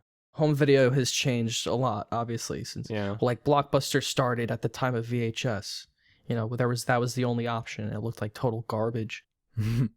DVDs were slightly better. Now it's like, it's totally irrelevant at this point. Physical copy still looks better though than like what they stream. Yeah, like 4K UHD is going to look better than 4K Netflix, but yeah, 1080p Netflix, like some movies just look like shit. Yeah. It does ruin some. Oh no, Blu-ray looks great. Even a DVD looks better. Some of them. I'm willing to watch something in not the most perfect quality imaginable, but still really good quality. My first time watching it, and then if I love it, and then I can just buy the 4K Blu-ray if that exists, right? Yeah. For convenience. But how sad is that? Like, the first time you watch a movie, it should be the best possible way of watching it. I understand it's a convenience thing. I understand the convenience. Because I'm the same way. I do the same shit. Like, I'd rather watch it now. But it's just like, we should be watching it the best way possible the first time. And it sucks that it's, like, not even easily accessible. Or, like, I can't just go to Blockbuster. Go to cinemas anymore. Blockbuster used to just be the best. It was right there. It was right down the street. I worked at Blockbuster. And they'd even ship it to your house too. They started doing that because Netflix did that in the early 2000s. Yeah, they would ship it to your house. Like, yes, it was like a monthly. Their business thing. model was so different. Yeah, but that was great too. Mm-hmm. Watched a fuck ton of movies that way. Yeah, same. I have fond memories of that. I kept the Electra one. By accident. That's from like years ago. Like no one gives a shit about that. Do they even still do that, Netflix? So bad? I think they do.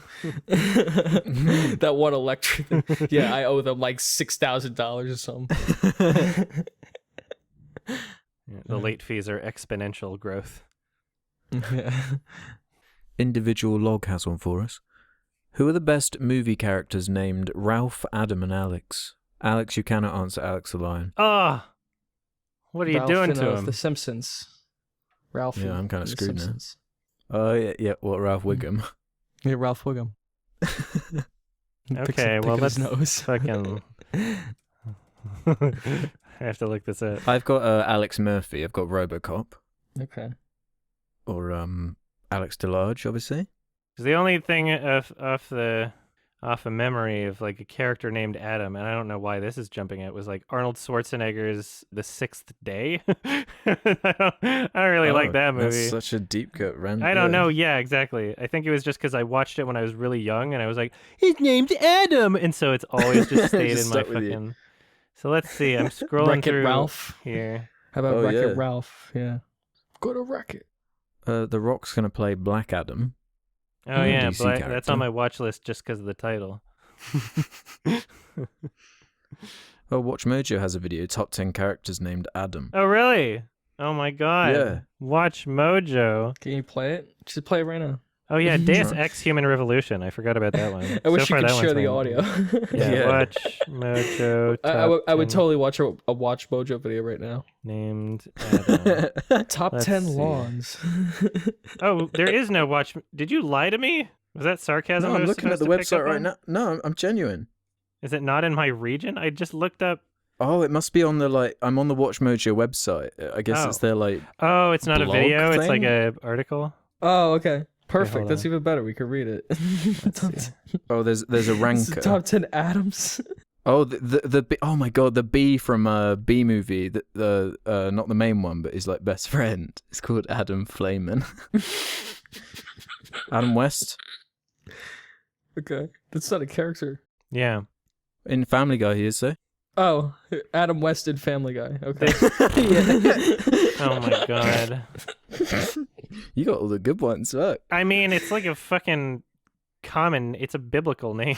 Like, Yeah. yeah, Adam Jensen is so far my favorite Deus Ex series. Yeah. I've only ever played Human Revolution though. Yeah, I played a bit of that one. Can you link this Watch Mojo thing? I can't find it. Yeah, look, let me try it. I can't figure out what I'm looking at. Is it like a suggestion or?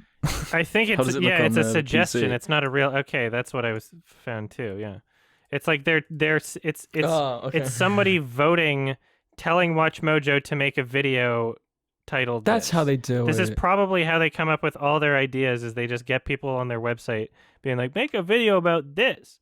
So yeah, this doesn't have any characters there on the list. It's just Well, literally. the Sardonicast fans need to go and upvote that so they can make a video on it. Oh, so we can yeah. answer this. Yeah, I endorse that.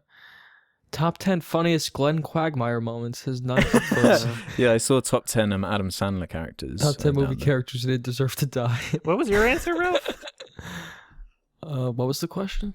Wreck-It Ralph, wasn't it? Oh. Yeah, Wreck-It Ralph and Ralph Ralph Wiggum. Ralph yeah, Wiggum, the yeah. dumb kid. Yeah, that's a good one. All right, Adam Jensen, that's mine. There we go. There's Ralph Cramden? Or Yeah, how that's the about Honeymooners. Adam from the Bible? Because that's not real either. Ouch. Got him. Oh, Damn. Ouch. First man ever. We have one here I really want to talk about, all right? From Liam Bilski? From a visual standpoint, what are some films you would consider to be the ugliest? What's the ugliest film? Because I've got one I'm not sure if you can beat. Oh my god. That being Shark Tale. I think Shark Tale might be the ugliest film I've ever seen. I think the character design, the actual like fidelity of the animation is so aged now. Worse than It's Food just- Fight?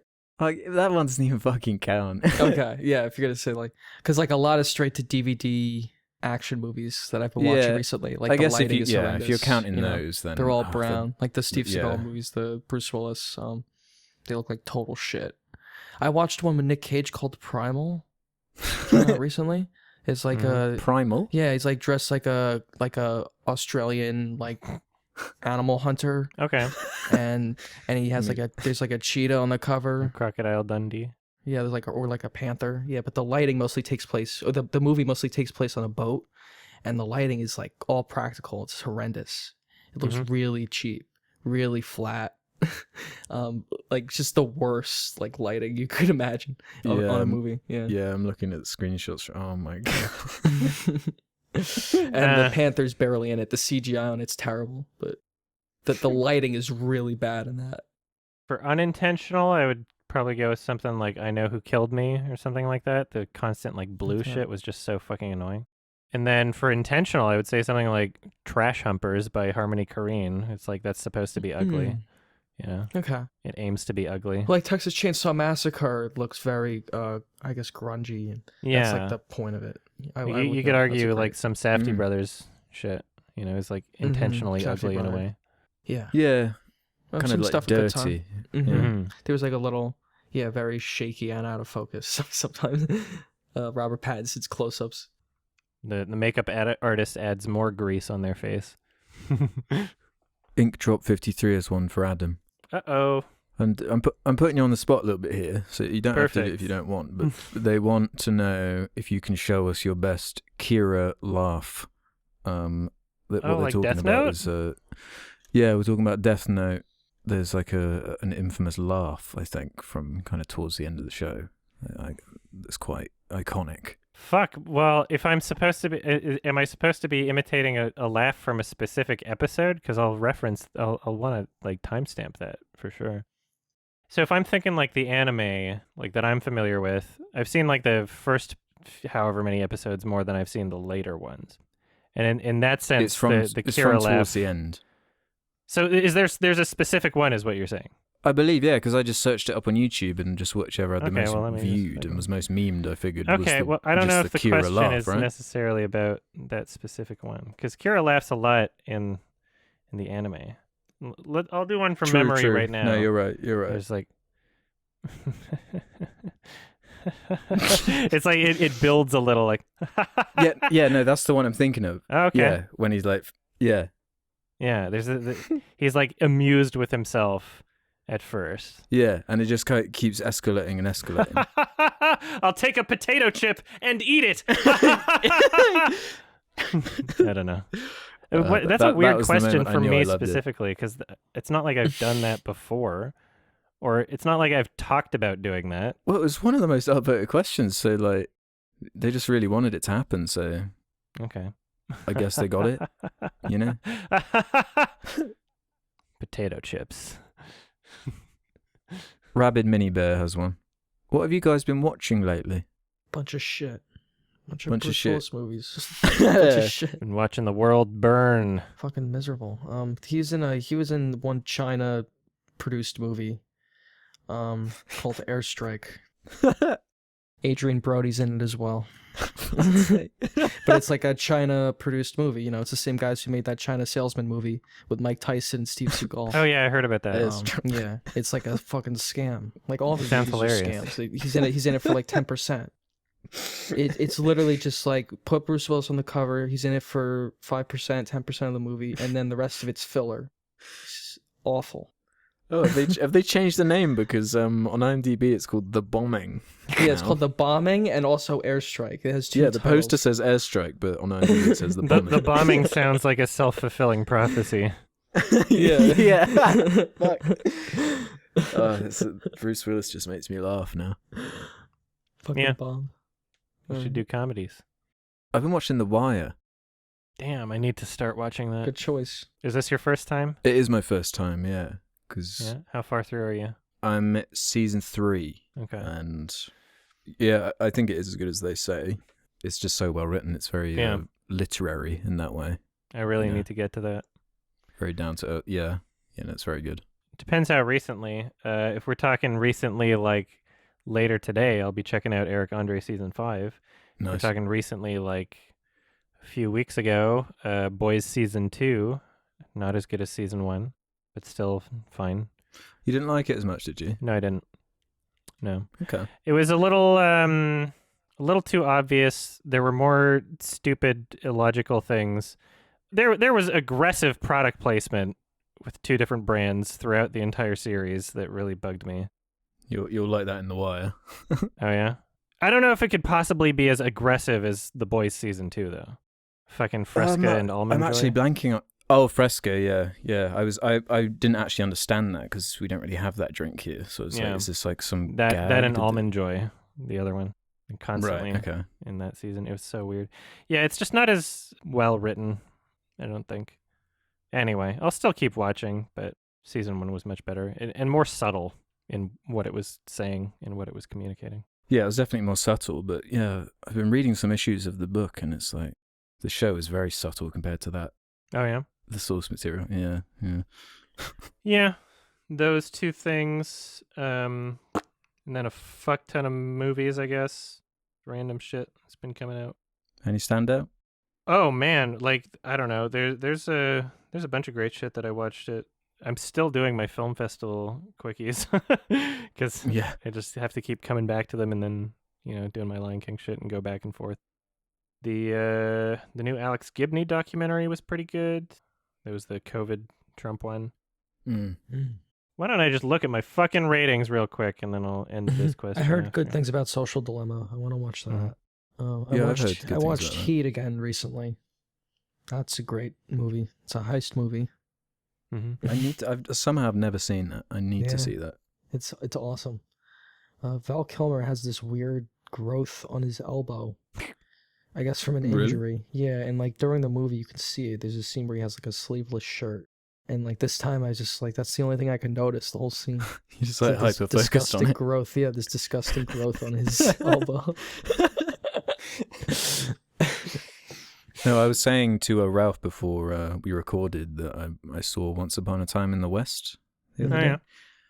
Yeah. Just to kind of round off those westerns by Leone, and it's wonderful. Yeah, It's very good. It's a great movie. Great music. Ennio Morricone. Yeah, some good commentary. Like, Yeah. Good, really good shit. It's long as fuck. Yeah, it is really long.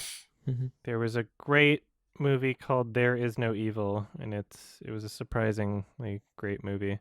It's from Iran. It's like 4 different stories under the same theme, sort of thing. Check it out. Mm-hmm. This is a festival? Yeah, it was at VIF, Okay. Vancouver. Okay. Nice. Oh yeah, Ralph, they're doing press applications for Sundance now if you want to submit one. They're doing mostly online. Yeah. Which I'll still get to see the movies, what's the point? All right. Yeah. All right. I guess that answers that question. Yeah. Mm-hmm. GGG375 asks, is it fundamentally impossible for a live-action adaptation/remake of an animated film to be good? Is there any scenario where you could see a live-action remake improving on the original film? Let's get creative here. Yeah. You'd have to get creative. I think anything's possible in terms of that kind of stuff.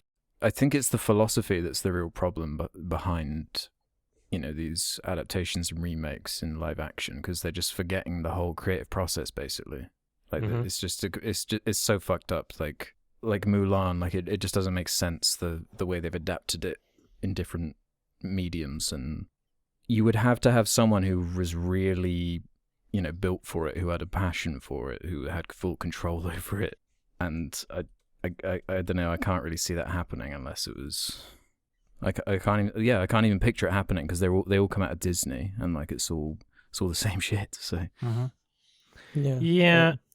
I mean, if you took like a terrible animated movie and then made something like ironic, where it was like criticizing it at the same time, live action, like Shrek retold, but maybe something with like a bigger budget and from like one person. If you like live action emoji movie,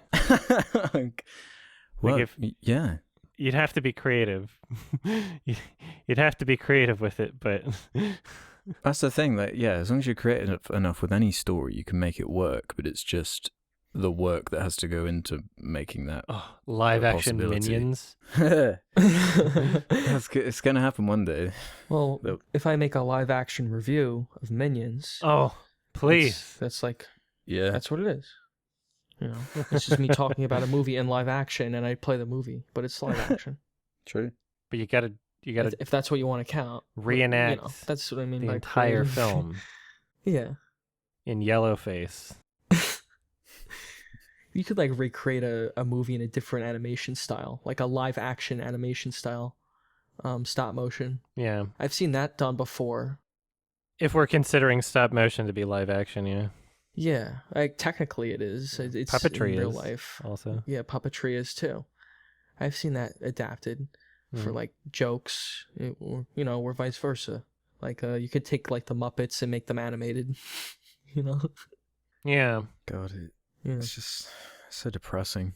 I think it can be done, like you said, with the right creative person. It's just, does someone want to do it? Does someone think it's a good idea? Yeah, that's the thing, because the motivation is always you can just do anything. The IP is recognizable. That's always the main motivation. Yeah. I want to get to the year where Disney starts doing live action remakes of Pixar films. That sounds hilarious to me.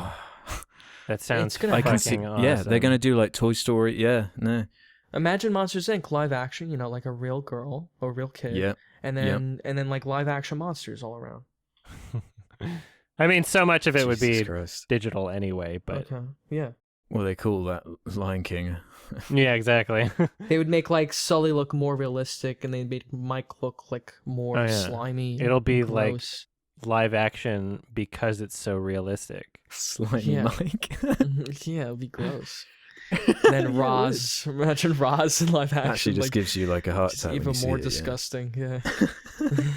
If someone can reenact A Bug's Life with real ants, I think it would be great. That'd be a little weird. I don't think they could do Bug's Life. Just like voiceover. They could do Wall-E. Wall-E, yeah. Mm-hmm. You could do Cars with real cars. They're gonna give it enough time. Obviously not now. I could imagine live action Incredibles. I could imagine them doing that as like their first. I can imagine all that. Yeah. Because Incredibles has like real people. If not this decade, then the next decade. I bet it's already on their plan because you know they've written everything out till like 2050 at least. Mm-hmm. All right, one more question.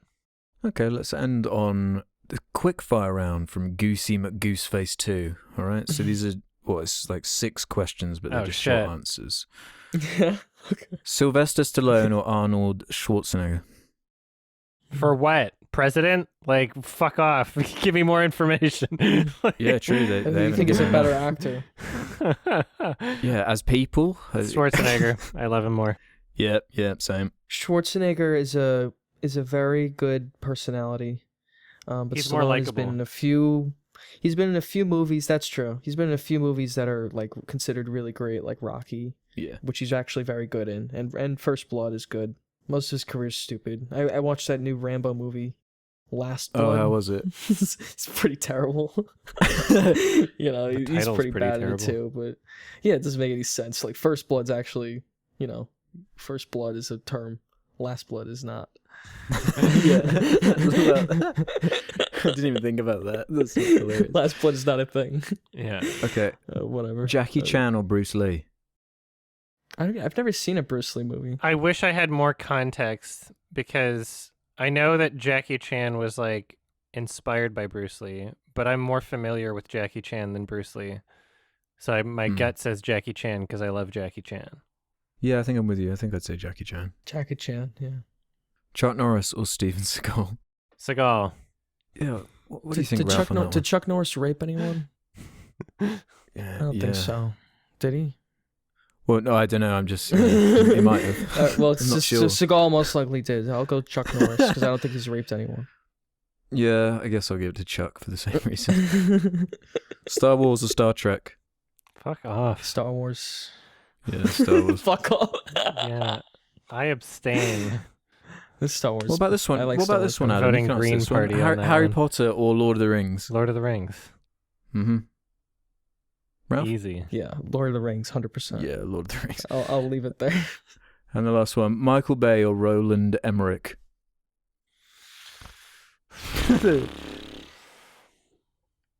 That's actually quite difficult. No, I'm really thinking about it. I'd go Roland Emmerich. I think he's a bit better. Yeah, no, I mean, I would sooner rewatch a Michael Bay movie than a Roland Emmerich movie because they're worse. Yeah, that's my So, thought like Transformers 2, I could see myself revisiting because it's so bad. I can't revisit. Yeah, no. I know 2012 is a bad Roland movie, Emmerich but movies, it's like more boring. That's funny bad, I think. Michael Bay movies, like the way he films everything is just like a commercial.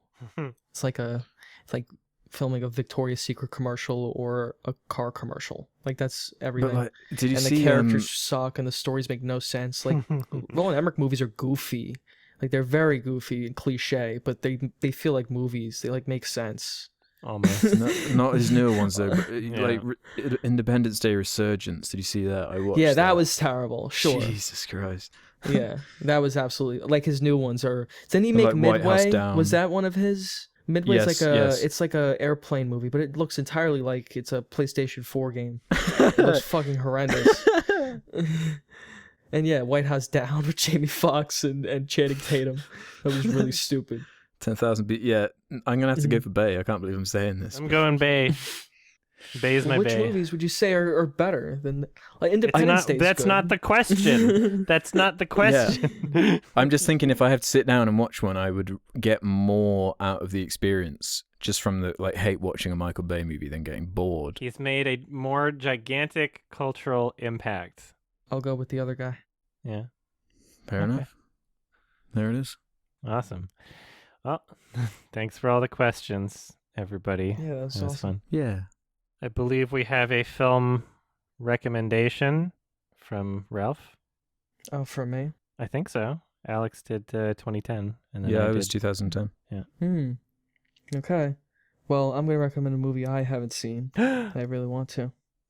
It's from 1953. It's called Tokyo Story. Okay. So Tokyo we will check that out for next episode. Story. It's an acclaimed movie, considered one of the best by people. Okay. Who've It's seen not it. even on my watch list. Yeah. Is it on the letterbox top? It's IMDb top 250 for sure. Okay, nice. Okay, good. And it was on some letterbox lists, like movies you gotta see. You gotta see this movie. You gotta see it. You gotta see this movie dubbed. Nothing but good things about it. Yeah, dubbed. All right, thank you for the recommendation. If you don't want to be spoiled, people who are listening, if you don't want to be spoiled for Tokyo Story 1953, directed by Yasujiro Ozu, then watch it before the next episode. These episodes come out every 2 weeks, and you can listen to them early if you go to sardonicast.com and sign up for premium. $2 a month. Same thing with patreon.com/sardonicast. $2 a month. You'll get these episodes early as they're edited. Also, we got merch, link in the description. Thank you so much for listening. And thanks, everybody. May we all pray for Armond White's speedy recovery after his earth got shattered. He'll be alright once the movie comes, it's not even a movie. But he won't be able to enjoy it the same. The Snyder Cut. He won't be able to enjoy it knowing that Snyder said to vote for Biden, maybe. I do feel for him. BVS was good. Get some Fs in the chat for Armond White, everybody. All right. Thanks for listening. Bye-bye. Bye. Bye.